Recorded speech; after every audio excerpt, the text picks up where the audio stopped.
श्रीराम जय हनुमान बोलो भारत माता की विश्वगुरु बसवಣ್ಣನವರಿಗೆ छत्रपति शिवाजी महाराजರಿಗೆ ಬಸವ ಕಲ್ಯಾಣ ಮಹಾನಗರದಲ್ಲಿ ಈ ರಾಷ್ಟ್ರ ಕಂಡಂತ ನಮ್ಮ ನಿಮ್ಮೆಲ್ಲರ ನೆಚ್ಚಿನ ಪ್ರಧಾನಮಂತ್ರಿಗಳು ಆದಂತ ಸನ್ಮಾನ್ಯ ಶ್ರೀ ನರೇಂದ್ರ ಮೋದಿಯವರ ಆಲೋಚನೆಯಂತೆ ನರೇಂದ್ರ ಮೋದಿಯವರ ಕನಸಿನಂತೆ 1947 15 ಆಗಸ್ಟ್ ಅಂದು ನಮಗೇನು ಸಾವಿರಾರು ಲಕ್ಷಾಂತರ ಜನರ ಪ್ರಾಣ ಮತ್ತು ಬಲಿದಾನದ ಪ್ರಯುಕ್ತ ಏನು ನಮಗೆ ಸ್ವಾತಂತ್ರ್ಯ ಸಿಕ್ತು ಈ ಸ್ವಾತಂತ್ರ್ಯ ದಿನವನ್ನ Again, remarkable 100% result in SSLC exam. Alamin English Medium Primary and High School Basa Kalyan, 19 years of excellence. Free admissions are open. Limited seats are available. Horizon English Medium Public School, empowering bright future. Admissions are open. ನಾವು ಬರೀ ಒಂದೇ ದಿನ ಆಚರಣೆ ಮಾಡೋದಲ್ಲ, ಇದು ಒಂದು ರೀತಿ ರಾಷ್ಟ್ರೀಯ ಹಬ್ಬವಾಗಿ ಆಚರಣೆ ಮಾಡಬೇಕು. ತಿಂಗಳ ಗಂಟಲೆ ವಾರ ಗಂಟಲೆ ಆಚರಣೆ ಮಾಡಬೇಕು. ಪ್ರತಿಯೊಬ್ಬರ ಮನೆಯ ಮೇಲೆ ತಿರಂಗ ಧ್ವಜವನ್ನು ಹಾರಿಸಬೇಕು. ಪ್ರತಿಯೊಂದು ಮಗುವಿನಲ್ಲಿ ಇದು ನಮಗೆ ಸ್ವತಂತ್ರ ಸಿಕ್ಕ ದಿನ ಅಂತಕ್ಕಂಥ ವಿಚಾರವನ್ನ ಪ್ರತಿಯೊಂದು ಮನೆಯಲ್ಲಿ, ಪ್ರತಿಯೊಂದು ಮನುಷ್ಯನಲ್ಲಿ, ಪ್ರತಿಯೊಂದು ಮಗುವಿನ ಮನಸ್ಸಿನಲ್ಲಿ ಮೂಡಬೇಕು ಅಂತಕ್ಕಂಥ ವಿಚಾರದಿಂದ ಇದೊಂದು ನಾವು ರಾಷ್ಟ್ರೀಯ ಹಬ್ಬದ ರೀತಿಯಲ್ಲಿ ನಾವು ಆಚರಣೆಯನ್ನು ಮಾಡ್ತಾ ಇದ್ದೇವೆ.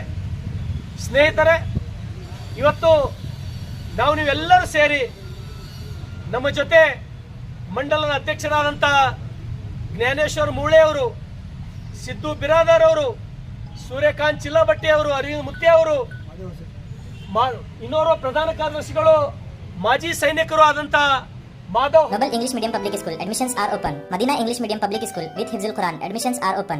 ಹಸೂರೆ ಸಾಬ್ರು ನನಗಿಂತ ಮೊದಲು ಅವ್ರು ಮಾತಾಡಬೇಕಾಗಿತ್ತು, ಕ್ಷಮಿಸಬೇಕು. ನಂದಾದ ನಂತರ ಅವ್ರಿಗೆ ನಾನು ಮಾತಾಡಕ್ಕೆ ಅವಕಾಶ ಮಾಡಿಕೊಡ್ತೀನಿ.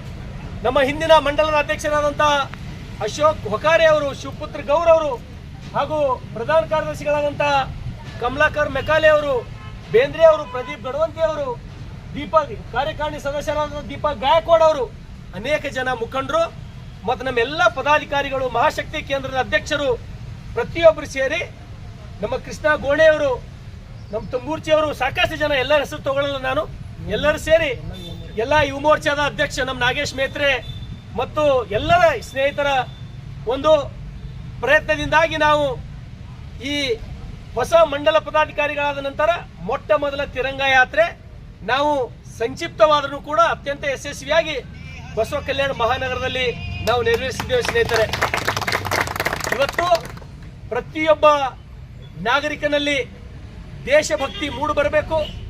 ದೇಶಭಕ್ತಿಯನ್ನ ಉಕ್ಕಿ ಹರಿಬೇಕು. ಈ ದೇಶಕ್ಕಾಗಿ ನೂರಾರು ಜನ ಏನು ಪ್ರಾಣ ಕೊಟ್ಟರು, ನಮಗಾಗಿ ಈ ತಾಯ್ನಾಡಿನ ಸ್ವಾತಂತ್ರ್ಯಕ್ಕಾಗಿ ನೂರಾರು ಜನ, ಸಾವಿರಾರು ಜನ, ಲಕ್ಷಾಂತರ ಜನ, ಒಬ್ಬರಿಬ್ಬರು ಅಷ್ಟೇ ಅಲ್ಲ, ಭಗತ್ ಸಿಂಗ್ ಇರಬಹುದು, ರಾಜ್ಗುರು ಸುಖದೇವ್ ಇರಬಹುದು, Sangolli Rayanna, Subhash Chandra Bose. Orchid Public School, admissions are open. Talim dono jahan ki. Frontier Academy, the inspiring school, English medium. School for excellence and potential education. Admissions are open. Mahatma Gandhiji, Lala Lajpat Roy, ಸಾಕಷ್ಟು ಜನ ಈ ದೇಶದ ಸ್ವಾತಂತ್ರ್ಯಕ್ಕಾಗಿ ತಮ್ಮ ಪ್ರಾಣವನ್ನ ಲೆಕ್ಕಿಸದೆ ಈ ಭೂಮಿಯ ಸ್ವಾತಂತ್ರ್ಯಕ್ಕಾಗಿ, ತಾಯ್ನಾಡಿನ ಸ್ವಾತಂತ್ರ್ಯಕ್ಕಾಗಿ ಅವರ ನೆತ್ತರವನ್ನು ಹರಿಸುವುದರ ಮುಖಾಂತರ ನಮಗೆ ಸ್ವಾತಂತ್ರ್ಯ ಇಸ್ಕೊಟ್ಟಿದ್ದು ಬಹುತೇಕ ನಾವು ಯಾರೂ ಮರೆಯುವಂತಿಲ್ಲ. ಇದ್ರ ಜೊತೆಗೆ ವಿಶೇಷವಾಗಿ ನಾವು ಕಲ್ಯಾಣ ಕರ್ನಾಟಕ, ಈ ಬಸವ ಕಲ್ಯಾಣ ಏನು ಕಲ್ಯಾಣ ಕರ್ನಾಟಕ ಭಾಗದಲ್ಲಿ ನಮಗೆ ಸ್ವಾತಂತ್ರ್ಯ ತಡವಾಗಿ ಸಿಕ್ಕರೂ ಕೂಡ ಈ ಸಮಯದಲ್ಲಿ ನಾವು ಉಕ್ಕಿನ ಮನುಷ್ಯ, ಈ ಭಾರತದ ಉಕ್ಕಿನ ಮನುಷ್ಯ ಸರ್ದಾರ್ ವಲ್ಲಭಾಯ್ ಪಟೇಲ್ ರವರನ್ನು ಕೂಡ ನಾವು ಸ್ಮರಿಸಬೇಕಾಗ್ತದೆ. ಇವತ್ತು ಅವರ ಪ್ರಯತ್ನದ ಫಲವಾಗಿ ಅವರೇನು ಆಪರೇಷನ್ ಪೋಲೋ ಮಾಡೋದ್ರ ಮುಖಾಂತರ ಈ ಭಾಗಕ್ಕೆ ಸ್ವಲ್ಪ ದಿವಸ ತಡವಾದರೂ ಕೂಡ ಸ್ವಾತಂತ್ರ್ಯ ಕೊಡಿಸ್ತಕ್ಕಂಥ ಕೆಲಸ ಮಾಡಿದ್ರು ಸ್ನೇಹಿತರೆ. ಹಾಗಾಗಿ ಈ ನಾಡು ಕಂಡಂತ ನರೇಂದ್ರ ಮೋದಿ ಅವರು ಇವತ್ತು ಈ ದೇಶದ ಇತಿಹಾಸದಲ್ಲಿ 3ನೇ ಬಾರಿಗೆ ಪ್ರಧಾನಮಂತ್ರಿಯಾಗಿದ್ದು ಬಹುತೇಕ ಜವಾಹರ್ಲಾಲ್ ನೆಹರು ಅವರಿಗೆ ಬಿಟ್ಟರೆ ಅದು ನರೇಂದ್ರ ಮೋದಿ ಅವರು. ಹಾಗಾಗಿ ನಾನು ಇವತ್ತಿನ ಪತ್ರಿಕೆಯಲ್ಲಿ ಓದಿದೆ, ಬಹುತೇಕ ಎಲ್ಲಿವರೆಗೆ ಮುಂದಿನ ದಿನಗಳಲ್ಲಿ ಇನ್ನೂ ಒಂದು 50 ವರ್ಷ ಬರ್ತಕ್ಕಂಥ ದಿನಗಳಲ್ಲಿ ಮತ್ತೊಬ್ಬ ಇವತ್ತು ನರೇಂದ್ರ ಮೋದಿ ಮತ್ತೊಬ್ಬ ನರೇಂದ್ರ ಮೋದಿ ಭಾರತ ಪ್ರಧಾನಮಂತ್ರಿಯಾಗಿ ಮುಂದಿನ ದಿನಗಳಾಗಿ ಬರ್ತಾನೆ. ಈ ಕಾಂಗ್ರೆಸ್ ಪಕ್ಷ ಯಾವತ್ತಿದ್ರೂ ಕೂಡ ಇನ್ನೂ 106 ವರ್ಷ ಅವರು ವಿರೋಧ ಪಕ್ಷದಲ್ಲಿ ಇರಬೇಕಾಗ್ತದೆ.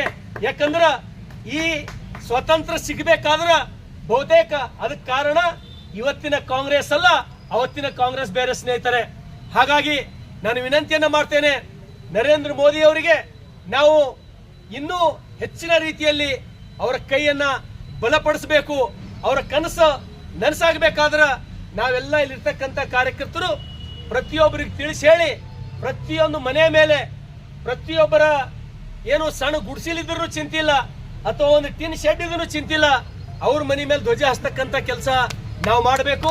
ಅದಕ್ಕಾಗಿ ಧ್ವಜದ ವ್ಯವಸ್ಥೆನೂ ಕೂಡ ನಿಮ್ಗೆ ಯಾರಿಗಾದರೂ ಅವಶ್ಯಕತೆ ಇದ್ರೆ ನಾವು ಪೂರೈಸ್ತಕ್ಕಂಥ ಕೆಲಸ ನಾವು ಮಾಡ್ತೀವಿ. ಇನ್ನೂ ಬರ್ತಕ್ಕಂಥ ದಿನಗಳಲ್ಲಿ ಇವತ್ತು ಭಾರತೀಯ ಜನತಾ ಪಾರ್ಟಿ ಬಸವ ಕಲ್ಯಾಣ ವತಿಯಿಂದ ಸಮಸ್ತ ಎಲ್ಲ ಕಾರ್ಯಕರ್ತರ ವತಿಯಿಂದ ಈ ತಿರಂಗ ಯಾತ್ರೆಯನ್ನ ನಾವು ಯಶಸ್ವಿ ಮಾಡಿದ್ದೀವಿ. ಬರೀ ತಿರಂಗ ಯಾತ್ರೆ ಮಾಡಿಬಿಟ್ರೆ ಅಷ್ಟಕ್ಕೆ ಸಾಲೋದಿಲ್ಲ. ದಯಮಾಡಿ ನಾವು ಇಲ್ಲೇನು ಇಷ್ಟು ಜನ ಕಾರ್ಯಕರ್ತರಿದ್ದೀವಿ, ಸುಮಾರು ನಾವೊಂದು 50-100 ಧ್ವಜಗಳನ್ನ ಮನೆ ಮೇಲೆ ಹಾರಿಸ್ತಕ್ಕಂಥ ಕೆಲಸ ನಾವೆಲ್ಲರೂ ಪ್ರಾಮಾಣಿಕವಾಗಿ ಮಾಡಿದಾಗ ಮಾತ್ರ ಏನು ಈ ನೆಲಕ್ಕಾಗಿ ಈ ನೆಲದ ಸ್ವಾತಂತ್ರ್ಯಕ್ಕಾಗಿ ಏನು ಪ್ರಾಣ ಕೊಟ್ಟರು ಅವ್ರ ಆತ್ಮಕ್ಕೊಂದು ವೇಳೆ ಶಾಂತಿ ಸಿಗಬೇಕಾದ್ರೆ ನಾವು ತಿರಂಗ ಹಾರಿಸಿ ಅವರ ಮುಂದಿನ ಕುಟುಂಬಕ್ಕೆ ಒಳ್ಳೇದಾಗಲಿ ಅಂತಕ್ಕಂಥ ಒಂದು ಸಂಕೇತವನ್ನ ಕೊಡಬೇಕು. ನರೇಂದ್ರ ಮೋದಿ ಅವರ ಕನಸನ್ನ ನಾವು ನೆನಸು ಮಾಡಬೇಕು. ಹಾಗಾಗಿ ಈ ರ್ಯಾಲಿಯಲ್ಲಿ ತಾವೆಲ್ಲರೂ ಭಾಗವಹಿಸಿದ್ದೀರಿ, ತಮ್ಮೆಲ್ಲರಿಗೂ ಧನ್ಯವಾದಗಳನ್ನು ಹೇಳ್ತೇನೆ. ತುಂಬ ಹೃದಯ ಧನ್ಯವಾದಗಳು. ಈಗ ನಮ್ಮೆಲ್ಲರನ್ನ ಉದ್ದೇಶಿಸಿ ಕೊನೆಯದಾಗಿ